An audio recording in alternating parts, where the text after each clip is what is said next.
Nossa, a grande maioria que já sentiu angústia? A angústia é um sentimento danado, não é?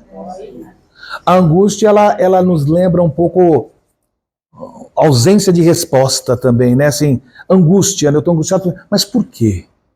Por que eu? Por que agora? Né? Por que justamente nesse momento? Por que aconteceu comigo, com a minha família? Não é isso? Nos lembra alguma coisa nesse sentido. Mas todo mundo, então, aqui provavelmente passou pela angústia.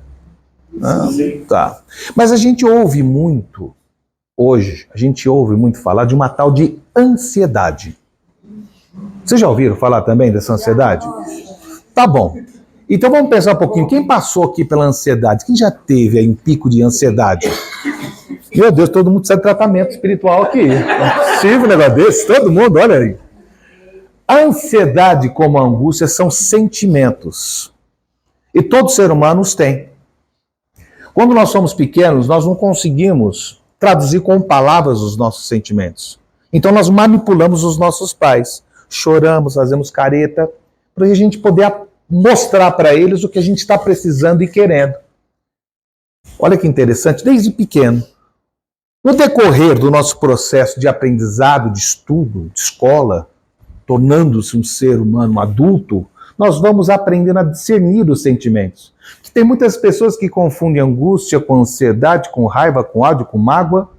Às vezes a pessoa chega para você e fala, estou angustiada, e na verdade ela está magoada. Olha que interessante. Eu vou dar 3 exemplos para vocês. Raiva. Todo mundo aqui já deve ter passado algum momento de raiva. Ódio. Porque raiva é o seguinte, com raiva daquela pessoa, não me nem cumprimentou.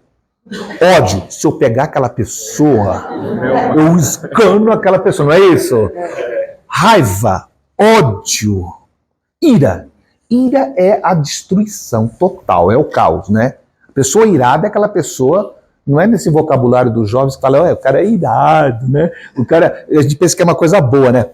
Irado. Não, a ira, no sentido semântico, etimológico da palavra, significa destruição, caos. A ira significa, eu vou entrar e vou destruir tudo. Então veja que interessante. Raiva, ódio, ira e mágoa. Você já sentiu mágoa de alguém? Já, Fia? É um sentimento bom? Não. Não, porque às vezes assim, você está ali lavando as suas coisas, fazendo lá um almoço gostoso, e do nada vem aquela pessoa na tua cabeça. Aí você fala, meu Deus do céu, tinha que vir agora essa pessoa na minha cabeça, né? Mas desses 4 sentimentos, por exemplo, qual que você acha pior? Ansiedade. A ira. Não, desses 4, raiva, ódio, vou falar de ansiedade já. Raiva, ódio, ira e mágoa. Quem acha que é ira aí? Levanta o braço. Quem acha que é raiva? Ódio. A raiva passa mais Pode já rápido. falar. E mágoa? Mágoa é externa. Olha, eu vou deixar bem claro para vocês. Vocês que falaram mágoa acertaram pontualmente. Né? Mas o pessoal que falou da ira também tem sentido. A ira é a destruição total das coisas. No entanto, a mágoa é algo que a gente carrega. Quando menos a gente quer, mesmo sem querer, a gente carrega. A mágoa é um sentimento danado de ruim.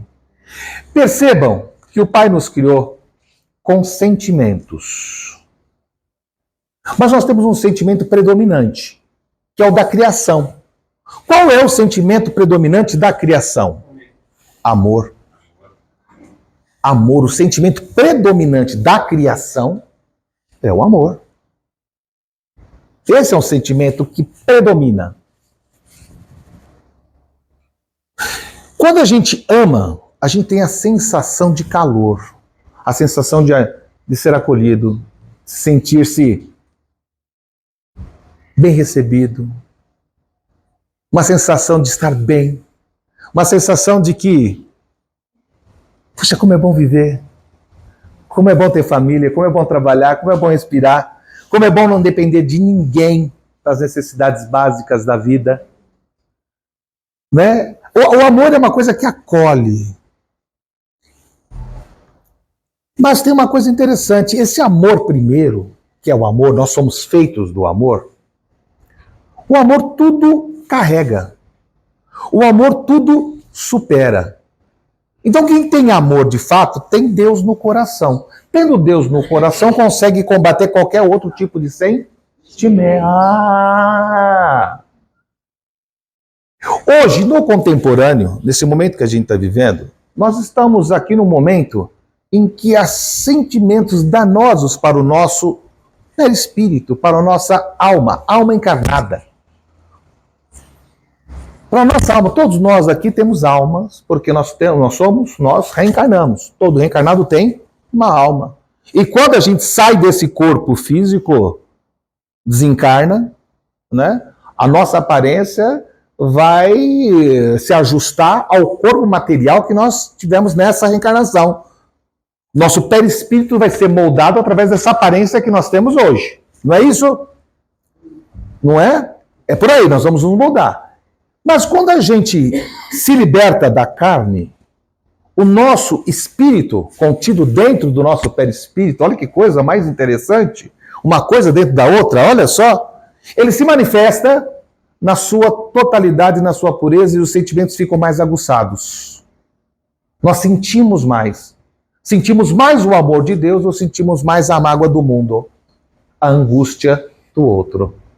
É os extremos. Olha que interessante. Então a gente precisa desencarnar para comprovar o que eu estou falando, mas não queira desencarnar não, tá bom? Eu só estou falando aqui para a gente pensar junto.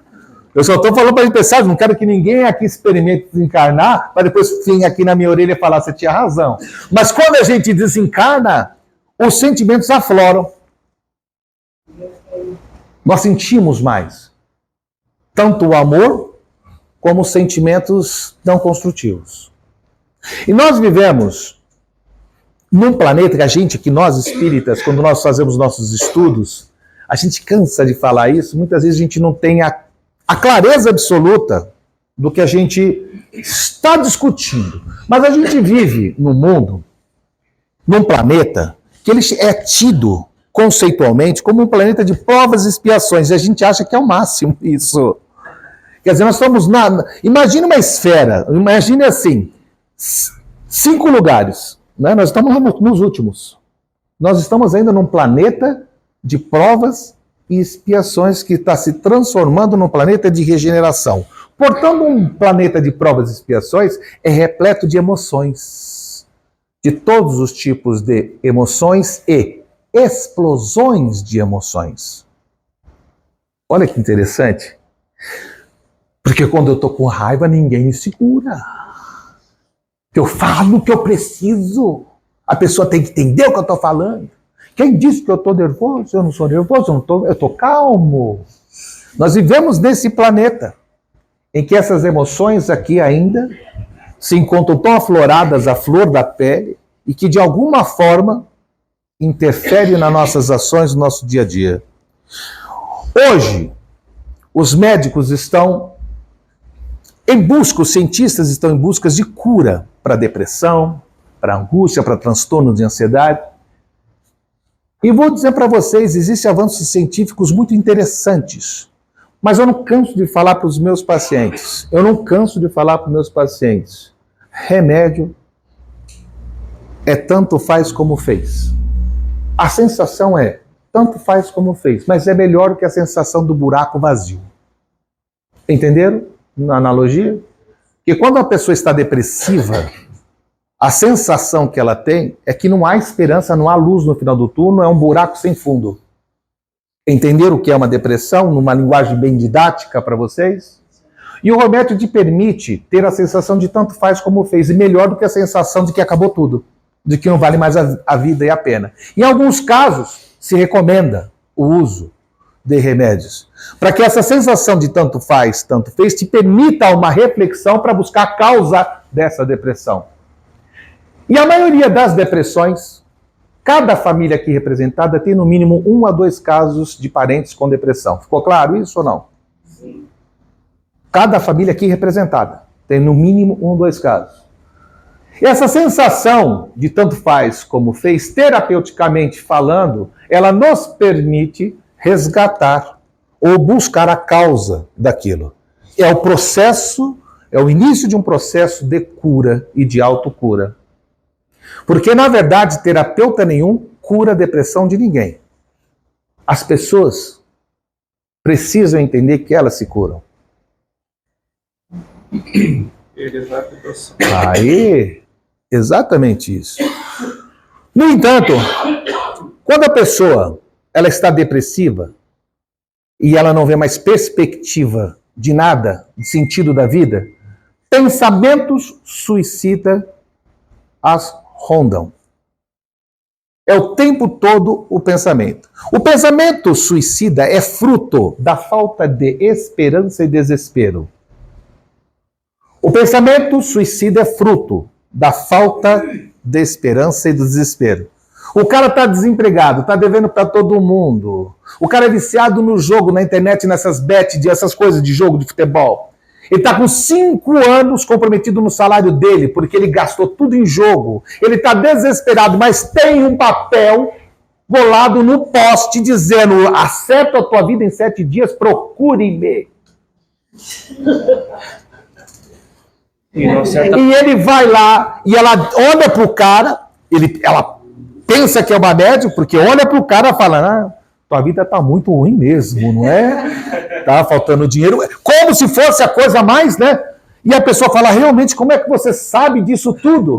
Mas fique tranquilo que com R$2.500 eu resolvo a sua vida em uma semana. Ele não tem, mas vai fazer um outro empréstimo. E ali entra no desespero, e depois do desespero, ele é um caminho para tudo isso que eu estou falando, para a angústia. Esse é o caminho da angústia. O que é a angústia? A ausência de resposta. Mas por quê?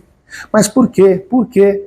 Por que eu gastei tanto? Por que eu apostei tanto? Por que eu fui dar esse dinheiro para essa mulher que se diz médium? Por que eu fiz isso? Por quê? Por quê? Por quê? Por quê? Esse porquê se transforma na angústia. E essa angústia não trabalhada, não respondida, se transforma na ansiedade. E como é que eu curo isso? Olha que interessante. Vocês perceberam? Nós estamos falando de sentimentos. Falar de sentimentos. Mas, menina, saiba você que a maioria desse povo aqui presente não tem o hábito de falar o que sente. A gente tem o hábito de saber da vida dos outros. A gente tem o hábito de julgar o que os outros estão falando. A gente tem o hábito de deduzir que aquela pessoa quer aparecer, que aquela pessoa é mais que a outra. Isso a gente tem. Mas a gente tem que começar a entender que não é bem por aí. A angústia, essa angústia, quando ela não é tratada, direcionada, ela pode se tornar um transtorno, que a gente chama de transtorno de ansiedade. Transtorno de ansiedade. Existe N tipo de transtorno de ansiedade, não é só um tipo, a gente tem uma categoria, tudo se encaixa em si de 10, que é um código geral da medicina. Mas a questão toda é que esses transtornos estão relacionados à nossa angústia, que quando não é tratada, se transforma em ansiedade, e quando não tratada, pode se transformar numa depressão. Sacaram agora ou não? Mas nós somos seres angustiados. Por quê? Porque nós temos inúmeras perguntas que não temos respostas. Nós nos satisfazemos em alguns momentos, mas não todos os momentos da vida. O Espiritismo nos dá algumas respostas, nem todas. Algumas são mistérios, que ninguém sabe responder. Eu, por exemplo, gostaria de entender um pouco mais a questão da complexidade dos gêneros. Espiritualmente falando, não tem obra nenhuma que trate desse assunto.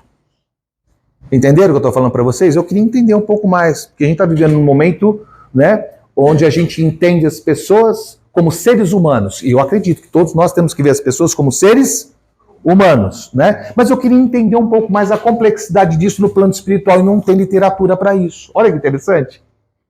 Vocês estão vendo? Eu não tenho todas as respostas. E quando nós não temos as respostas, nós ficamos angustiados. E quando a gente não trabalha essa angústia pode se transformar em ansiedade. Estão entendendo? Então, se você não quer ter uma depressão, menina, se você não quer ter uma crise de ansiedade, que dura em média de 12 a 25 minutos, uma crise de ansiedade. Ela dura em média isso, tá? O que acontece? Normalmente, na crise de ansiedade, a pessoa apresenta uma sudorese, começa a transpirar um pouco mais, né? Começa a suar bastante, começa a tremer um pouco as mãos, os pés, a musculatura começa a retrair e há um aceleramento cardíaco, em média de 12 a 25 minutos, tá certo? Se passa disso se passa disso não é bem crise de ansiedade. Mas em média é esse o tempo de uma crise. E essa crise, ela é controlável? Ela pode ser controlada. Ela consegue, a pessoa consegue controlar. Né? Só que a gente não pode confundir uma crise de ansiedade com um ataque epilético. Tem gente, tem que tomar muito cuidado com isso. Há pessoas que têm, né, outras especificações clínicas que se manifestam. Não é assim, precisa tomar muito cuidado, tem que ser muito sutil nisso tudo. Mas essa ansiedade, ela pode ser tratada, a pessoa manifestou só, não consigo respirar, eu estou mal. Pode ser tratada de imediato? Pode. A gente cura ela naquele momento? Não, só se cura na terapia. Porque essa ansiedade, ela é acionada psicoespiritualmente e emocionalmente por algum gatilho, por algum trauma que essa pessoa carrega. Entenderam? Às vezes a pessoa não sabe qual é esse gatilho, esse trauma, mas é no processo terapêutico que a gente vai investigar e entender. Vou dar um exemplo como funciona para vocês. Eu tive uma paciente que não podia mais ir em shopping. Não porque ela tinha problema com pessoas, não, era ela entrar dentro de um shopping, passava nas mesmas lojas e ia embora. 5 minutos ficava e ia embora, não conseguia ficar dentro de um shopping. Né? E ela ficava muito revoltada. Falei, mas como? Minhas amigas vão no shopping, todo mundo no shopping, eu não consigo entrar e ficar dentro do shopping, me dá um negócio, me dá uma crise de ansiedade, eu preciso sair. E aí o que aconteceu? A gente descobriu a causa, que parece uma bobagem, mas vejam vocês. Há um ano atrás, essa menina, essa jovem, ela namorava com um cidadão, um jovem, muito bacana, bonito. Né? Ela tinha até sonhos com ele. Por que não sonhar, né? Então ela tinha sonhos. Mas ele recebeu uma proposta para trabalhar no exterior. Só que ele tinha uma característica muito peculiar. Ele gostava de perfume amadeirado. Mulherada gosta de sentir isso nos olhos, né? Sabe perfume amadeirado? Malbec, Dark, né? Gostoso, sabe assim? Assim. E ele usava aquilo. E olha que interessante, e a separação deles não foi uma coisa muito tranquila e bem resolvida. E quando ela passava no shopping, ela passava justamente na frente do Boticário. Justamente no momento que estavam borrifando os perfumes madeirados. Sacaram como... Não parece bobagem isso? Mas é só no processo terapêutico é que você consegue levar o paciente para entender a causa daquilo tudo. Por exemplo, eu tenho crise de ansiedade, por exemplo. A tua crise de ansiedade tem uma causa. Enquanto você não descobrir qual é a causa dessa crise de ansiedade, você vai continuar tendo. A partir do momento que a menina falou, mas estou mal resolvida. Escuta aqui, a gente tem uma coisa muito mal resolvida, não tem? Então vamos conversar? Resolveu, mas tá tudo bem com você agora? Tá tudo bem? Resolveu. Então o grande problema nosso da humanidade hoje é justamente isso, né? Essa angústia que pode levar à ansiedade. A ansiedade pode ser tratada? Pode. Imagine que o menino, esse jovem está numa crise. Coração acelerado, sudorese, etc. Primeira coisa que a gente tem que fazer é dar espaço. Né? Primeira coisa, dar espaço. Não é ficar o dia todo mundo ficar em cima que não vai resolver. O que ele tem que fazer? Ele precisa respirar. A respiração é um exercício terapêutico fantástico, milenar. Desde pequeno você escuta assim, respira, calma, respira, toma um copinho d'água. Não é assim que faz? Toma um copinho d'água, respira, respira, toma um copinho d'água. Quer dizer, existe todo um princípio milenar atrás disso. A água é condutora de energia. Só para começar por aí. Por quê? Toma um copo d'água, para quê, né? Ela é condutora. respira, oxigenando o cérebro, para se pensar melhor, para se agir melhor. Então nós temos uma cultura milenar que nos ajuda a lidar com essas situações. Porque não pense que crise de ansiedade é uma coisa só do contemporâneo. Todo mundo teve crise, em algum momento da reencarnação teve. Nas passadas também. Na época do Cristo também tinha os ansiosos. Ou não tinha os ansiosos na época do Cristo? Lógico que tinha. Põe lá Pôncio Pilatos, aquilo lá tinha uma crise existencial profunda. Oh, aquilo tinha muita coisa mal resolvida. Né? Tá? E veja, eu estou falando para vocês, Pôncio Pilatos inquietava. Eu não quis saber, ouvir a opinião do Cristo. Falou que você resolve vocês, vão embora. Resolva, crucifica. Vocês viram? Olha aí. Que a ansiedade também faz, né? Olha aí. Então a gente precisa aprender a lidar com tudo isso. Como vocês estiverem em casa, alguém que manifestar algum tipo de ansiedade, se não tiver essas características, fiquem atentos. Se não tiver essa característica e está dizendo que está com crise de ansiedade, às vezes está carente, às vezes está precisando de atenção, às vezes está precisando de um olhar, de um carinho, de falar. Sabe aquela coisa? Vê se já aconteceu na casa de vocês mais ou menos isso. Amor, você está bem? Você responde para ela. Tô. Tá tudo bem. Tem certeza que tá tudo bem, amor? Oh, tá. Aconteceu alguma coisa? O que na verdade quem não está bem é a pessoa que está falando com ele. Ela está louca para aquela pessoa perguntar como é que foi seu dia, você está precisando de alguma coisa? Isso para nós chama-se projeção.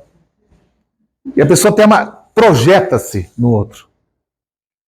E quando a gente fala de ansiedade nesse momento que nós estamos vivendo hoje, vocês precisam entender espiritualmente o papel da ansiedade. Porque a ansiedade também tem um papel muito importante no nosso plano.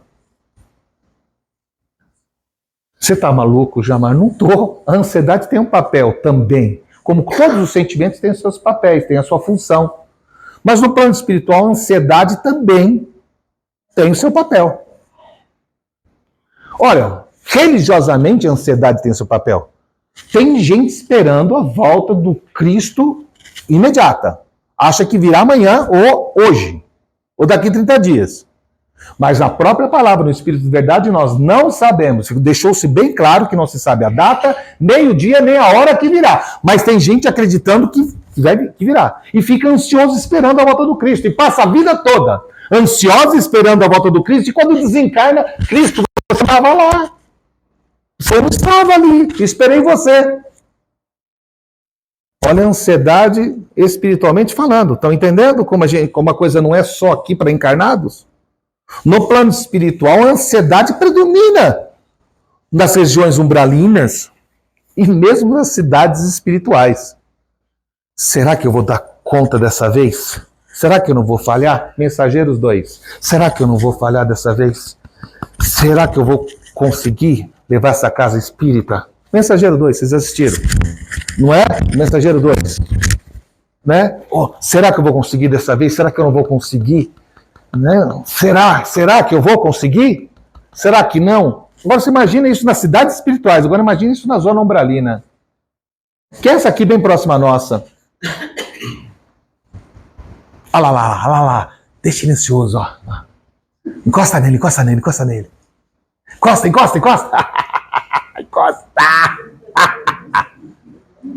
É assim. É desse jeito que eles fazem. Nos falam, e nesse ciclo, né, da ansiedade espiritual, se eles conseguem ver uma abertura no nosso perispírito, eles já entram e nós falamos e agimos como eles falam e agem o tempo todo. Então, quando a gente fala de ansiedade, a gente também tem que falar da ansiedade em termos espirituais também. Porque os espíritos, quando desencarnam, não deixam de ter emoções, só ficam mais afloradas. Eu disse isso no início. Lembraram-se? Imagine isso aqui numa sessão de desobsessão. Nossa, aqui, imagine. Se a gente se deixar levar, ninguém consegue segurar os médios. É que todos aqui são médios, a maioria aqui, maioria não, 99%, É consciente. Então se controla. Mas se for deixar para fazer o que eles querem, isso aqui todo mundo começa a levantar, começa a fazer, acontecer. Porque eles vêm com um nível de ansiedade muito alto também, de movimentação. E nós temos a obrigação de vigiar. Porque nós somos donos do nosso corpo. Nós vigiamos. Nós conversamos com os espíritos. Espírito nenhum entra dentro da gente, certo? Não é verdade? Não, mas para um pouquinho. O espírito entra dentro do outro? Não, nunca vi um negócio desse. Só em filme de televisão. Só nesses filmes aí de televisão. Porque espírito nenhum entra no corpo de ninguém. O que se há é uma ligação. Não é isso? Uma ligação psicoespiritual. Psicoemocional espiritual. A entidade não precisa nem abrir a boca. Ela pensa e a gente fala por ela. O que a gente fala, né, é mais responsabilidade do médium do que da própria entidade. Se a entidade não tem conhecimento, vai deturpar o que a entidade está falando. Isso gera ansiedade. Nos centros espíritas, nos trabalhos que a gente desenvolve, a gente precisa aprender com tudo isso. Ter a humildade de aprender. Nós estamos aqui para aprender. E o mais eu falo para todo mundo e repito, né, Zé? O Zé sabe dessa minha fala. Centro espírita foi feito para médium. Não é para vocês assistidos, não. Porque o mais necessitado foi esse que veste branco. Somos nós. Quem mais precisa de ajuda somos nós. Porque, menina, você pode chegar aqui, eu te garanto. Abre essa porta. Fica quietinha, ora e peça a Jesus o que você precisa. Você vai receber, filha. Se você tiver fé, você vai receber. Você não precisa de médium para receber a graça de Deus dos outros. Nós vivemos, todo médium vive a misericórdia do plano espiritual. Todo médium aqui vive a misericórdia do plano, porque eles não precisam da gente para fazer o que precisam fazer. Nós vivemos a misericórdia do plano espiritual. Porque eles não precisam da gente, não. Eles podem até pegar o ectoplasma, energia básica para transformação e manipulação, quando a gente está dormindo. Pegar aquela energia e depois, aqui, encaminhar para a moça. Então nós vivemos a misericórdia de Deus, que nos ama muito. Nos ama tanto, que nos permitiu ser médium. Olha que coisa mais legal! Todos são médios. Todos. Né? Gente, eu acho que eu já cansei, né? Já quase 1 hora falando, tá bom para vocês? Então tá bom. Então vou fazer o seguinte, alguém tem alguma pergunta específica sobre o assunto hoje? Senão eu já vou encerrando para vocês. Ajudou um pouquinho a pensar um pouquinho sobre essa questão da ansiedade?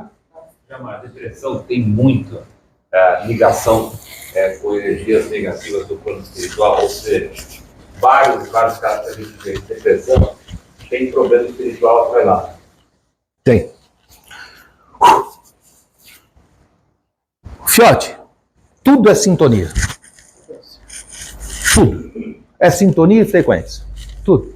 É como o menino falou, frequência, sintonia. Estou bem. Eu estou orando. Eu estou feliz, eu estou de bem.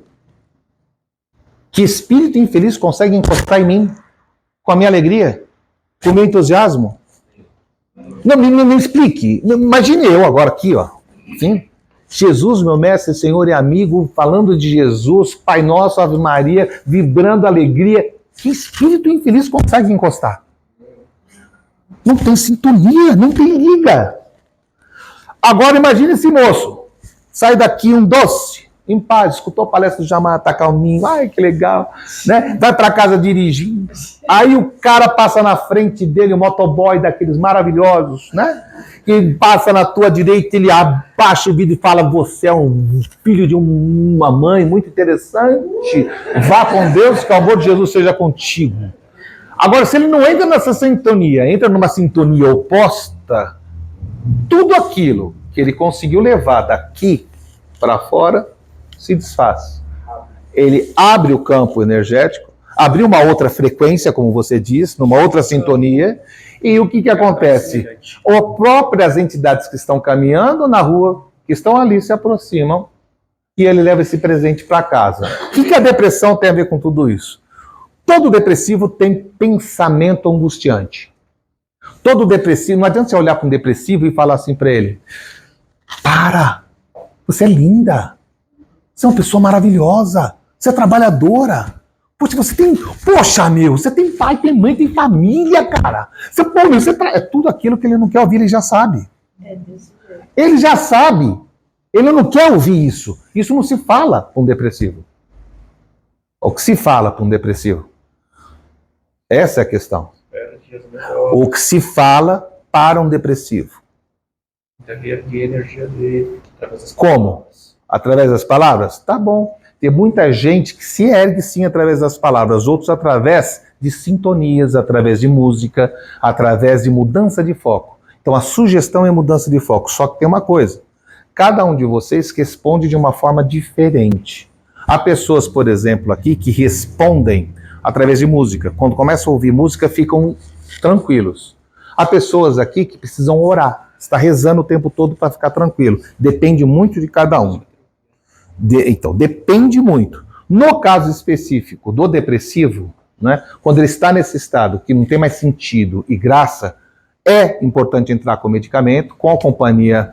A gente chama assim, a gente fala tratamento multi, né? Por que multi? Porque tem que ser vários especialistas ajudando.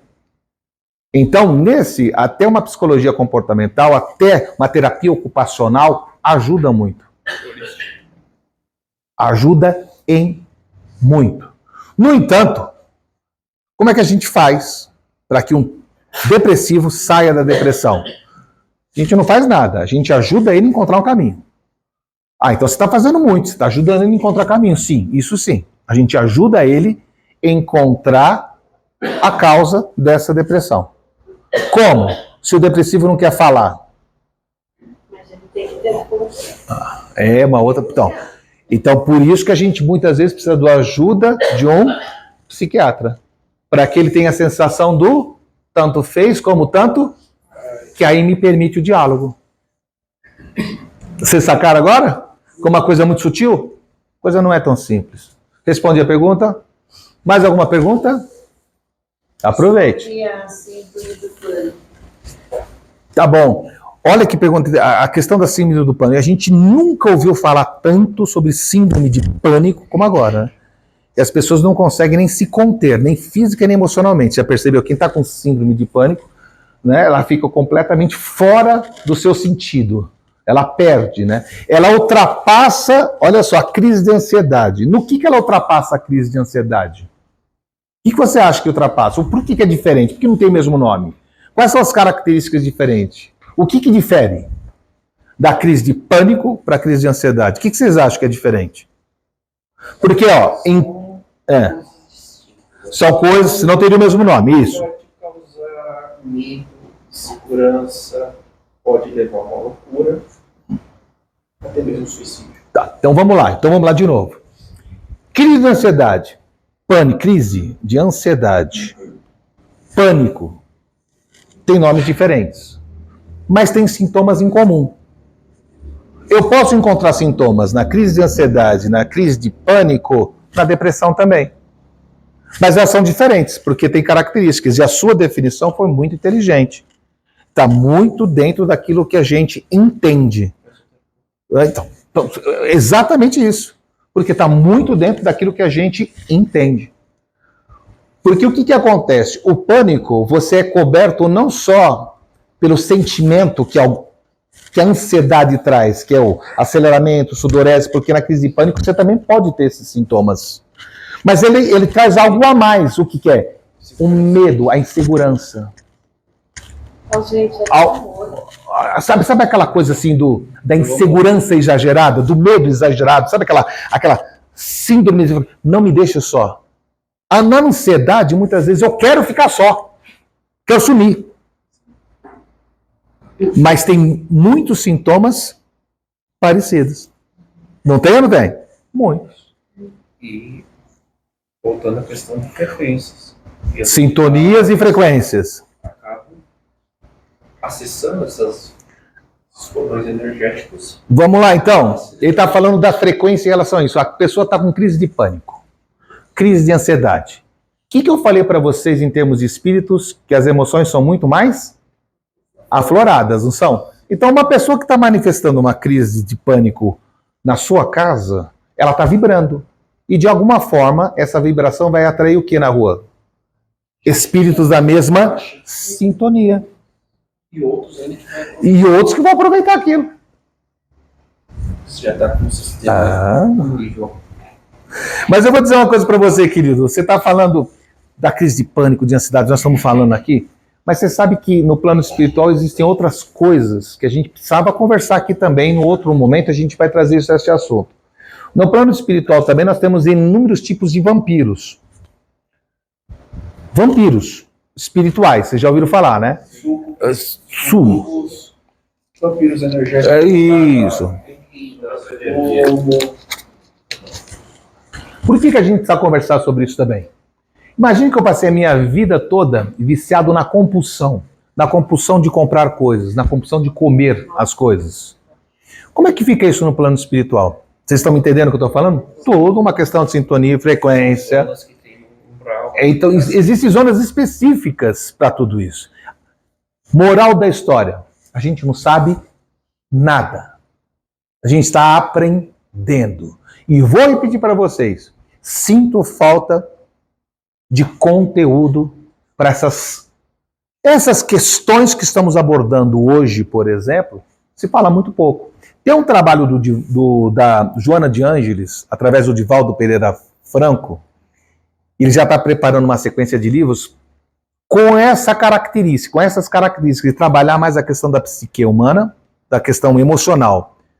E tem a Psicologia da Alma, que é um livro psicografado pelo Divaldo, através de Joana de Ângeles, que trata exatamente dessas questões que nós estamos tratando hoje aqui. Existe alguma coisa com a Joana de Ângeles, é muito interessante, mas é muito pouco, nós precisamos de mais.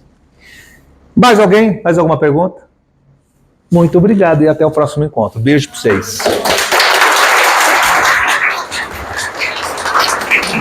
Bom.